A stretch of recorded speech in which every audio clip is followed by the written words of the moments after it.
Hi GSAs! Welcome to Module 7, Expressions of Power. My name is Rain and I use they/them pronouns. Let's start the scene of a protest on June 14th, 2020. People gathered at the scene to protest violence against Black transgender women in Brooklyn, New York. Black transgender activist, award-winning writer, and media strategist Raquel Willis talks expressions of power to crowd. Amy Goodman with Democracy Now! Reports. I wanted to turn now to the massive march in Brooklyn that took place Sunday. It brought out at least 15,000 people to the streets to protest violence against Black transgender people, particularly women who face disproportionate levels of violence at the hands of police and on the streets. Demonstrators wore white and flooded the front of the Brooklyn Museum and surrounding blocks. Journalist and activist Raquel Willis addressed the crowd. I believe in my power. I believe in my power. I believe in your power. I believe in your power.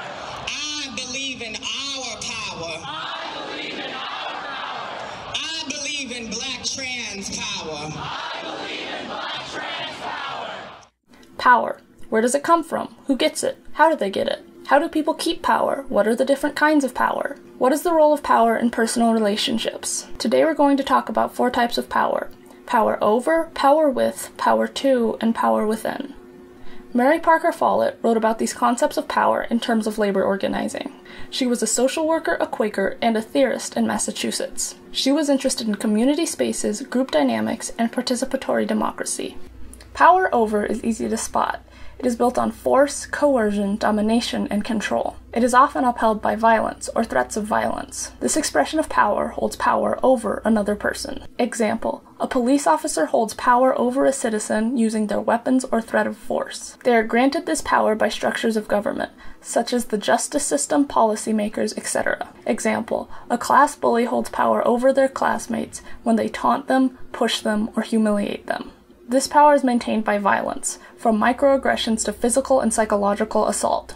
Power over assumes that power is a finite resource and must be taken from others. Alternatively, you can think of power as being present in all relationships and all people. Power with depends on the belief that we all have power and we can combine our power with others. Power with recognizes that power can be shared by equals.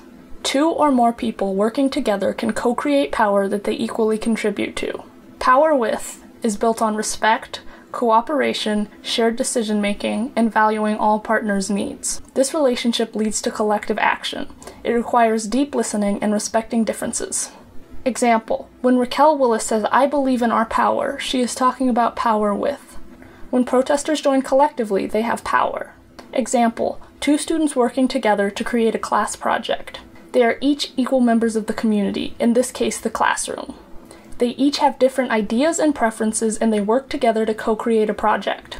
They have to listen to each other, compromise when there are differences, and make decisions they can both live with. Example: Black Lives Matter is a power with movement. They are a leaderless group, so they derive their power from individuals working together to co-create a vision, demonstrations, and education. Power to is the individual's ability for action. Each person can make changes to the world around them. Each person has the ability to act. This is also known as personal empowerment. Example: when Rachel Willis says, "I believe in my power," she is referring to her power to act, her ability to make change. When she says, "I believe in your power," she is referring to your power to act, your inherent power as a human being. Example: a young person has the power to speak their truth, write a blog, and share it. It could be anything. It's simply the power to act. Lastly, power within refers to a person knowing who they are and understanding their inherent self-worth. With self-acceptance comes power. Power within encompasses the ability to see differences in people and still respect them. When a person knows their value, they can see their power to and their contribution to the power with relationships. Example: when Raquel Willis says, "I believe in Black trans power," she is referring to the power of each individual Black trans person to see and believe in their own self-worth. That is power within a society that dehumanizes Black trans folks. Example: a young person comes to the understanding that their sexuality is asexual. They know that they are worthy and good. They also respect people of different sexualities. Power over expressions of power are all around us, from in systems such as schools and governments to individuals using violence to strike fear in other people. Power with are also all around us. See where you recognize mutual power, collective power in your world, such as student groups, sports teams, and political organizing. Sometimes you will see both power over and power with in the same relationship. Teachers have power over students by the design of our education system. The nature of this relationship is built on a structure that punishes students when they don't go to class. Parents are punished when their children don't go to school. But teachers often, but not all teachers all the time, use mutual respect, deep listening, and shared decision-making to teach and lead. Discussion prompts. How do we impact one another's power to/power within?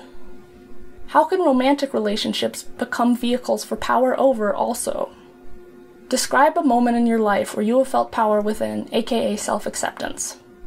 Describe a moment in your life where you have felt power to, aka empowered to act. What are examples where a person holds power over another? Follow-up. How does this person maintain that power?